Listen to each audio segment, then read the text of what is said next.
et j'ai envie de vous partager cette deuxième partie. J'avais pris la première partie, Dieu est fidèle, la fidélité de Dieu. Bien sûr qu'on pourrait prendre encore plus de messages, mais j'avais envie encore de vous apporter ce pan-là de la fidélité de Dieu. Nous avons vu il y a quelques semaines en arrière combien la fidélité de Dieu faisait partie entière de sa nature et que sa fidélité nous engageait à la foi et à la confiance. Dieu est fidèle et de ce fait-là, nous allons vers lui. Nous avons abordé le fait que Dieu ne change pas et que malgré notre sentiment d'être un imposteur, vous savez ce sentiment qui nous fait nous dire à nous-mêmes que nous ne sommes pas suffisamment qualifiés, à dénigrer nos compétences et à penser être illégitimes, Dieu est celui qui nous établit et nous affermit dans notre identité parce qu'il ne change pas et qu'il opère son œuvre fidèle en nous. Dieu, dans sa fidélité, est celui qui pourvoit. Sa fidélité nous engage à la reconnaissance et face à l'insatisfaction perpétuelle, justement à la fuir, et nous questionne sur l'utilisation de nos ressources et sur ce qui est essentiel ou non. Dieu est fidèle alors que nous traversons de l'opposition. J'ai envie de te rappeler ce matin ce que nous avons vu il y a quelques semaines en arrière. Les épreuves ne sont pas le signe de l'abandon de Dieu. Et parfois, c'est difficile, n'est-ce pas ? Lorsque nous sommes dans l'opposition, lorsque nous sommes dans la fournaise, Dieu ne nous abandonne pas. Elles sont plutôt l'opportunité de voir la grandeur de Dieu et de lui manifester notre fidélité en nous accrochant à lui. Dieu renouvelle nos forces, nous donne un ancrage intérieur, une paix qui transcende les difficultés et des frères et sœurs qui nous entourent. Et c'est exactement ce que nous avons vécu ce matin. Et ce matin, j'aimerais encore aborder deux autres aspects, deux autres volets de la fidélité de Dieu. Le premier, la fidélité de Dieu malgré notre inconséquence. Et la fidélité de Dieu tout au long de notre existence. Alors c'est un beau programme, n'est-ce pas ? Nous allons prendre ensemble ce texte de 2 Timothée 2, 11 à 13, qui, en fin de compte, se lit un peu comme une hymne. Lorsqu'on le regarde, c'est un texte un petit peu à part. Et beaucoup disent, on a l'impression que c'est un hymne, comme quelque chose qui est chanté. Cette parole est certaine. Si nous sommes morts avec Jésus, avec lui, nous vivrons aussi avec lui. Si nous persévérons, nous régnerons aussi avec lui. Si nous le renions, lui aussi nous reniera. Si nous sommes infidèles, lui reste fidèle, car il ne peut se renier lui-même. Et il est important de comprendre la différence entre le reniement et l'infidélité. Et j'avais envie de nous poser un petit peu les caractéristiques du reniement. Jésus l'a affirmé, Pierre, on parlera aussi de l'histoire de Pierre, Jésus l'avait dit en Matthieu 10, 33, « Celui qui me reniera devant les hommes, je le renierai moi aussi devant mon Père céleste. » Le reniement implique de ne plus reconnaître Jésus comme Fils de Dieu, Sauveur et Seigneur. On peut dire en quelque sorte que c'est la répudiation de la foi. Tite 1,16 nous dit que le reniement peut aussi se manifester par les œuvres, en parlant de ceux qui refusent de se soumettre à la vérité. Ils prétendent connaître Dieu, mais ils le renient par leur manière d'agir. Ils sont abominables, rebelles et incompétents pour la moindre œuvre bonne. Il s'agit d'un abandon de la foi, une rébellion assumée qui s'inscrit dans le temps et qui persévère consciemment. Alors saisissons bien, frères et sœurs, qu'il ne s'agit pas d'infidélité passagère, d'inconséquence à notre foi, d'incrédulité, de manque de courage dans l'épreuve, de réticence au témoignage, d'égarement. Ceci, c'est de l'infidélité, mais ce n'est pas du reniement. Nous comprenons l'importance de la confession de Pierre lorsque Jésus demandera à ses disciples « Et vous, qui dites-vous que je suis ? Dans Matthieu 16, Pierre dira, et c'est une confession magistrale, « Tu es le Messie, le Fils du Dieu vivant ». Pourtant, lorsque Jésus sera livré afin d'être crucifié, Pierre déclarera ne pas connaître Jésus. Jésus l'avait prévenu, Luc 22, « Satan vous a réclamé pour vous passer au crible comme le blé, mais moi j'ai prié pour toi, afin que ta foi ne disparaisse pas, et toi, quand tu seras revenu à moi, affermis tes frères. » Jésus savait que Pierre allait s'égarer dans ces moments particuliers, incompréhensibles pour les disciples qui ne saisissaient pas que Jésus allait mourir et ressusciter. Mais Jésus avait aussi prévu « quand tu seras revenu à moi ». Et c'est une clé, les amis, quand tu seras revenu à moi. Pierre était complètement désemparé, il devait être dans un état pas possible lorsqu'il a en plus renié Jésus. Il avait entendu aussi les paroles de Jésus. Il devait avoir la boule au ventre, découragé, complètement dépité, sachant plus où aller, quoi faire, comment se comporter. Et après la mort de Jésus, il part au large sur son bateau. Il part. Notre infidélité a pour conséquence de nous éloigner de Dieu. Lorsque nous nous rendons compte de nos inconséquences, nos chutes, nos égarements, l'instinct est de nous retirer par honte et par dépit. Et on le voit bien aussi dans notre relation personnelle avec Jésus. Il y a un jour, tu commences à ne pas prier, une infidélité. Le deuxième jour, tu dis, ouais, bon, je suis un petit peu mal avec ça, je n'ai pas prié hier, je ne vais pas prier aujourd'hui. Et puis on voit qu'on commence un petit peu, ça vous arrive ça ? Bon, si ça vous gêne, vous n'êtes pas obligé de répondre.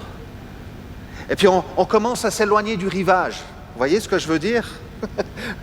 et c'est un petit peu un enchaînement. Voilà, un dimanche, je ne viens pas à l'église. Le suivant, je ne viens pas non plus. Et puis après, je n'ose plus revenir. Je dis, mais... Vous connaissez la Via Ferrata ? Vous savez ce que c'est la Via Ferrata ? Vous savez, on part en montagne, je me suis un petit peu intéressé à la chose, et puis vous avez des espèces c'est un câble, soyons clairs, avec des pitons qui sont ancrés dans la roche, et puis vous allez avec un baudrier, vous mettez un casque, vous mettez des bonnes chaussures, vous vous équipez, vous avez donc le baudrier avec votre mousqueton, et puis vous avez normalement... un second fil, vous avez le fil principal qui vous tient, donc voilà, si vous tombez, mais vous avez un deuxième fil qui vous tient aussi, au cas où le premier fil, au cas où il y a un petit peu des problèmes. Et puis, je m'intéressais à cela, je suis allé regarder sur Internet, je me disais, tiens, j'irais bien faire une Via Ferrata. Et puis, je vois qu'il y a des tyroliennes. Vous savez ce que c'est, les tyroliennes ? Vous avez un immense câble qui est tendu. Il y en a une magnifique du reste à Aigle. Et puis, ça fait vraiment peur parce que vous avez 200, 300, 400 mètres de distance. Et puis, vous avez, je ne sais pas, dans le vide, vous avez 30, 40, 50 mètres de vide. C'est bien pour la foi, ça, hein ? On va le faire aussi avec les ados, mais vous inquiétez pas, il y aura toutes les sécurités. On l'avait déjà fait il y a 2 ans, juste avant le corona. On va partir 4 jours avec eux. On va faire aussi ce genre de choses-là. Je ne sais pas s'il y a une tyrolienne, là on ira dans la région de Lucerne. Mais en tout cas, bref, ils seront bien arrimés, vous inquiétez pas. Et quand je regardais pour faire une Via Ferrata, il était parlé d'une tyrolienne, et puis c'était mis « Attention dangereux à vos risques et périls ». Puis je dis « Mais pourquoi ils mettent ça ?» Et en fait, ce qu'ils étaient en train de mettre, c'est qu'il y avait juste la ligne principale, mais il manquait le fil de sécurité. Et c'est un petit peu la même chose. Lorsque je suis infidèle, c'est comme s'il manquait une des cordes. Si une des cordes se cassait, mais il en reste toujours une qui tient. Quand ma corde se casse, il reste celle de Jésus-Christ. Judas ne l'avait plus cette corde car il s'était complètement éloigné et a réglé son problème par sa propre justice. Alors que Pierre, lorsqu'il a vu Jésus au bord de la berge, s'est précipité vers lui. « Quand tu seras revenu à moi ?» Pierre a renié Christ, mais dans sa grâce et son immense bonté, Jésus va le rétablir. Si nous sommes morts, nous vivrons. Si nous persévérons, nous régnerons. Si nous le renions, il nous reniera. Il y a un conditionnel au futur, si vous remarquez. Alors que pour la fidélité de Dieu, elle se conjugue au présent. Si nous sommes infidèles, lui reste fidèle, car il ne peut se renier lui-même. Il demeure fidèle. C'est une réalité dans le temps qui ne s'enlève pas. Le câble tient toujours. Jésus est ce câble-là. Et sa fidélité est en lien avec son omnipotence. Vous connaissez l'omnipotence? Vous savez ce que ça veut dire? La toute-puissance de Dieu. Jésus ne peut pas se renier. Il n'ira jamais à l'encontre de sa nature. Dieu fait ce qu'il promet. Celui qui fait appel au nom du Seigneur Jésus sera sauvé. Et nous pouvons nous fier à lui. Alors, lorsque nous nous sommes laissés entraîner dans le courant du monde, lorsque nous sommes partis sur notre bateau, dans le courant de nos pensées, nos infidélités, notre incrédulité, de notre manque de foi et de nos manquements, la clé n'est pas de nous retirer, mais de rester attachés à Jésus. Et c'est là le combat, les amis. C'est là le véritable combat. C'est à aller et à retourner vers ce Dieu de miséricorde, d'amour, de pardon, celui qui ne rejette pas, celui qui vient à lui. Et ce matin, il y a un appel clair pour plusieurs d'entre nous. Tu te rends compte peut-être de tes infidélités, en disant, mais je me rends compte que là j'ai péché, là j'ai pas été à la hauteur, là j'ai manqué des occasions de témoignage. Ça fait des semaines que je lis plus ma Bible. Jésus t'attend au bord. Jésus est celui qui t'attend au bord. Quand tu seras revenu à moi. Et ce qui est intéressant de voir dans ce texte, c'est que Jésus va refaire vivre aux disciples la pêche miraculeuse qu'il y avait eu au début. Comme si Jésus leur disait, mais hé les gars, je suis encore là. C'était tellement dur. Ouais, vous avez été à côté de la plaque. Mais j'ai prié pour vous. Et maintenant, c'est le temps de revenir. Ce que j'ai prévu est encore là. Alors, vous éloignez pas, repartez pas dans vos combines, repartez pas dans votre entreprise de pêche, mais revenez à moi. Venez à moi. Et puis on voit que Jésus a préparé un feu. Et j'aime cette image de dire, le feu est là. Est-ce que tu vois le feu alors que tu as été infidèle? Le feu est là. Jésus est là. Il a préparé à manger. Tu vas pouvoir passer un temps avec. Alors que tu as été infidèle, Jésus t'attend là. Alléluia. Jésus est fidèle malgré nos inconséquences. Il demeure fidèle. J'aimerais prendre un deuxième point, ce sera mon dernier point, le dernier volet. Cette fidélité de Dieu tout au long de notre existence. Pierre a péché, il s'est détourné, et sa confession de qui est Jésus a été déterminante. Et il y a souvent cette peur, après avoir pris des détours, de ne plus être dans la volonté de Dieu. J'entends beaucoup de personnes qui disent, mais j'ai l'impression dans ma vie d'avoir pris tellement de détours, j'avais même des projets, des plans d'une vie parfaite. Vous savez, des fois on a ces projets, on a ces plans, se dire voilà, quand on est jeune, de dire dans ma vie. Alors j'ai surtout pas envie de donner des désillusions aux jeunes. Je crois que c'est bien aussi d'avoir des idéaux. Mais c'est vrai qu'on se rend compte quand on est plus âgé que certains idéaux, en fait, ce n'était pas du tout comme on l'avait imaginé. Puis on se dit, mais le nombre de détours qu'on a pris, et puis on a cette peur de ne plus être dans la volonté de Dieu. Est-ce que ça vous arrive déjà, ça? De le réaliser, de dire, mais j'ai tellement peur d'être à côté du chemin, j'ai tellement peur d'être à côté de la plaque. On a peur de ne plus pouvoir raccrocher les wagons ou revenir sur le chemin que le Seigneur a prévu pour nous. Et j'ai cet exemple que j'ai vécu moi aussi il y a fort longtemps, du champignonneur qui est sur le chemin en forêt, qui se balade. Et si vous allez ramasser les champignons et que vous restez sur le chemin, vous n'allez pas ramasser grand-chose. Et je me souviens, j'étais avec un champignonneur, quelqu'un de ma famille, et puis on était sur le chemin et tout d'un coup, c'est une image qui reste gravée dans ma mémoire, le champignonneur a senti le bolet. Moi je ne le sentais pas du tout, mais lui il l'a senti. Et il a commencé à partir dans la forêt, à s'enfoncer dans la forêt, où il dit « Ouh, ça sent le bolet » et il a commencé à partir. Alors nous, on le suivait en tant que gamin, et puis il arrive, et puis effectivement, il y avait tout un bosquet immense de bolets. Alors on commence à ramasser les bolets en toute insouciance, et puis le temps commençait à filer. Vous savez, vous partez à 14h l'après-midi, 13h, 14h, puis d'un coup, vous vous rendez compte, en regardant votre montre, qu'il est 16h30, que vous êtes au milieu de la forêt, et que vous ne savez même plus où se trouve le chemin.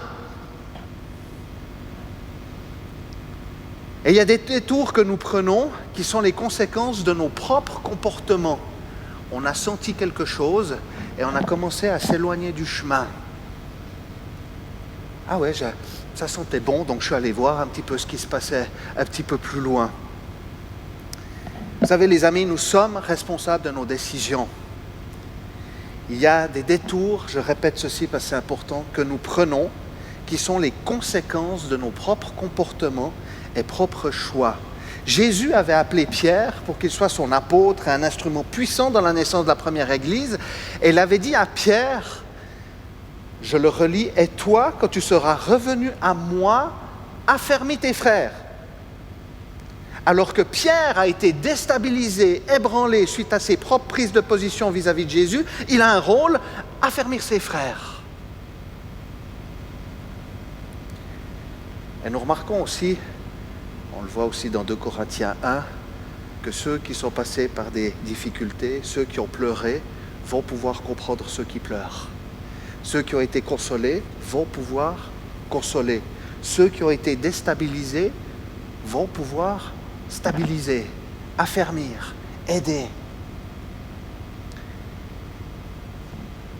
Dans le détour qu'a pris Pierre, on voit clairement la fidélité de Dieu, qui ne se repent pas de ses dons et de son appel. Ce qu'il dit, il l'accomplit. Dieu n'est pas un homme pour mentir, ni le fils d'un homme pour revenir sur sa décision. Ce qu'il a dit, ne le fera-t-il pas?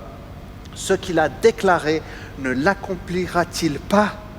Nombre 23, 19. Pierre, dans son errance, est venu vers Christ. Et celui-ci, après lui avoir demandé « M'aimes-tu » nous pourrions comprendre « Me reconnais-tu? Me suis-tu » Jésus lui dira « Paie mes brebis. » Affermis tes frères.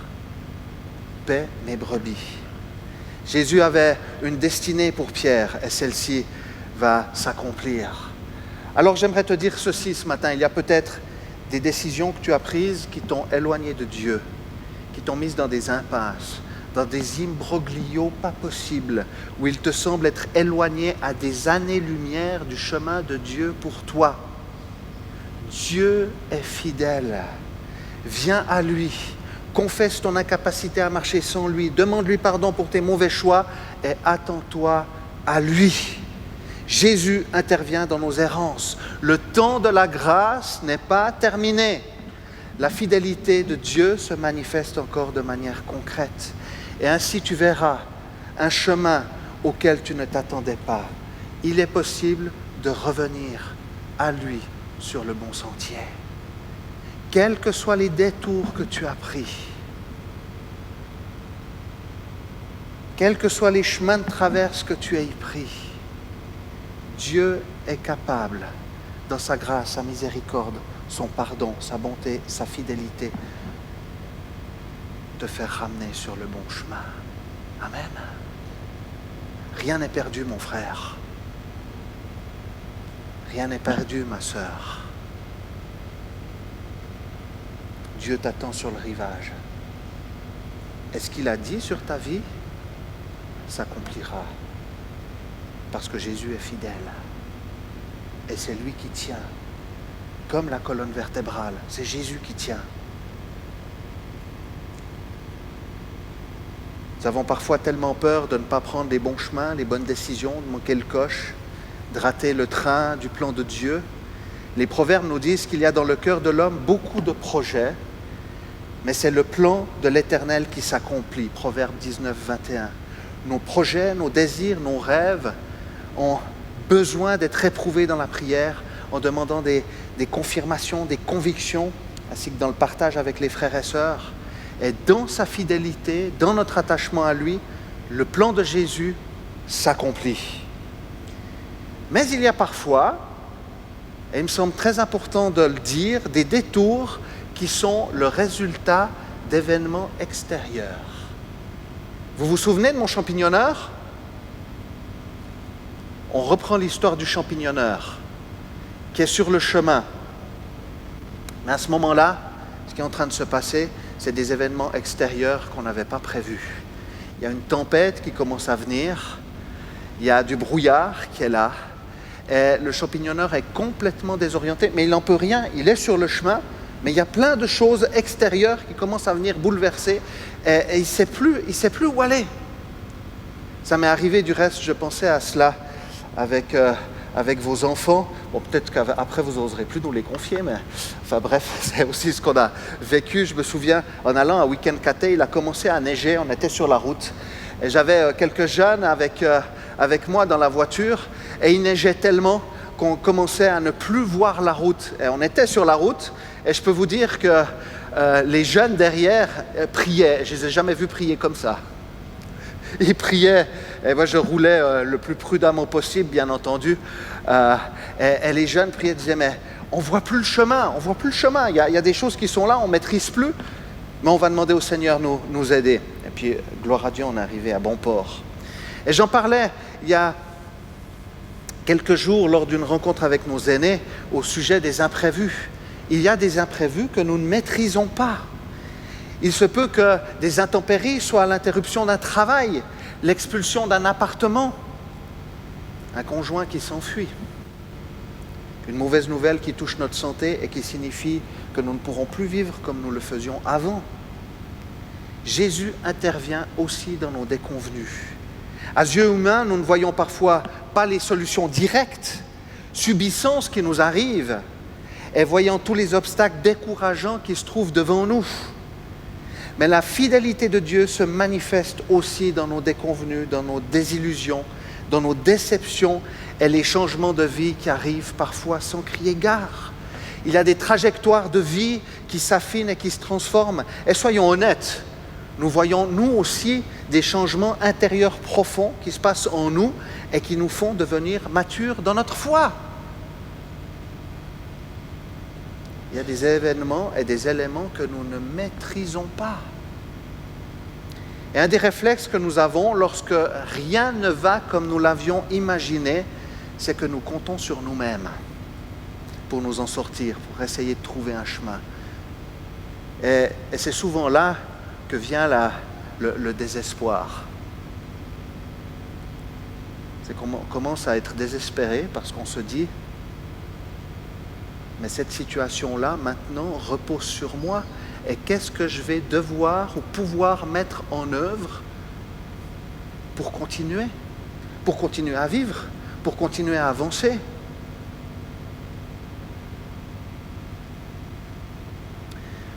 Le psaume 84, 6 à 8 nous donne une clé. Heureux ceux qui trouvent leur force en toi. Ils trouvent dans leur cœur des chemins tout tracés. Lorsqu'ils traversent la vallée des pleurs, ils la transforment en un lieu plein de sources. Et la pluie la couvre aussi de bénédictions. Leur force augmente pendant la marche et ils se présentent devant Dieu à Sion. Dieu est fidèle dans la vallée des pleurs. La grâce de Dieu n'est pas épuisée et dans nos désillusions, le Seigneur a des solutions. Jésus est celui qui nous tient la main sur le chemin. Lors de sa venue, son plan était clair et malgré ce qui semblait insurmontable, sa mort, le reniement de Pierre, son plan s'est pleinement accompli.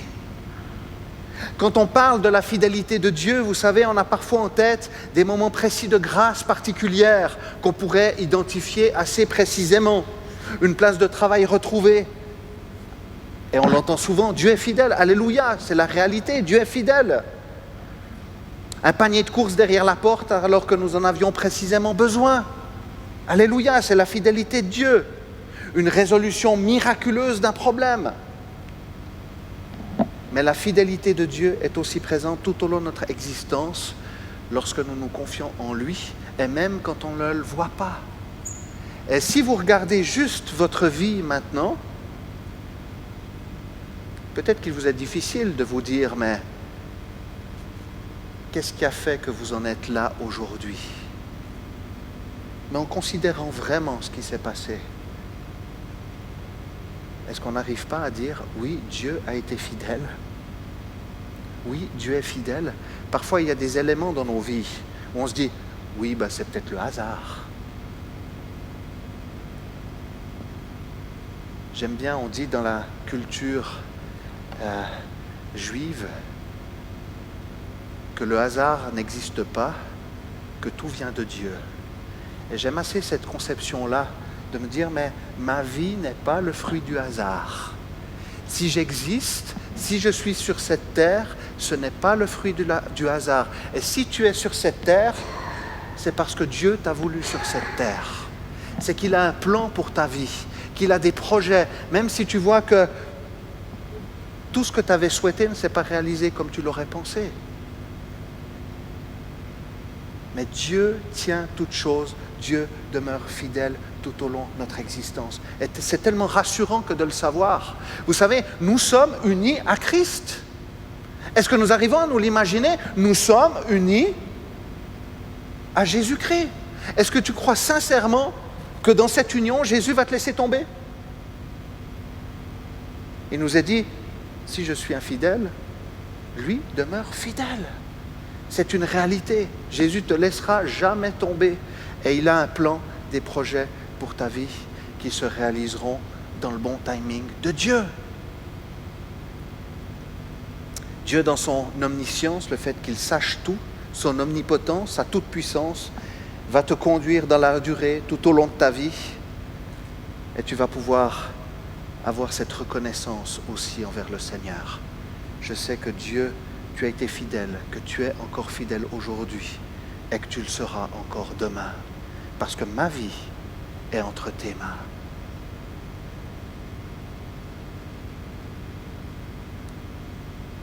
Peut-être que ce matin, tu es en train de te fouetter, te flageller, tu sais, avec les lanières de cuir et à dire, mais j'ai pas été dans le plan de Dieu. Et puis, c'est vraiment une pensée, je crois que c'est une pensée du Seigneur. Pour quelques-uns parmi nous, peut-être par Zoom, ici, et tout le temps que tu te flagelles, tu fais du surplace. Je crois que le Seigneur demande à ce que tu arrêtes maintenant de te culpabiliser, que tu déposes les armes, que tu déposes le fouet à sa croix, que tu reviennes à lui, et puis que tu dises, d'accord Seigneur, j'avance maintenant. J'avance avec toi. Pose le bâton de la culpabilité, des détours que tu as pris, des mauvais chemins que tu as pris. Et Dieu va te rétablir sur le chemin de la grâce, sur le chemin de la vie, sur le chemin de la victoire en lui. Bien sûr, des déconvenus, il y en aura toujours, les amis. Il y en aura toujours. Mais Dieu demeure fidèle. Dieu demeure fidèle. Il est celui qui nous tient et qui, malgré nos manquements, nos errances passagères, nous interpelle. Dis, qui dis-tu que je suis? Qui dis-tu que je suis? Dans nos existences qui sont souvent loin d'être un long chemin tranquille, face au choix de vie que nous avons à faire, Dieu manifeste sa fidélité. Amen.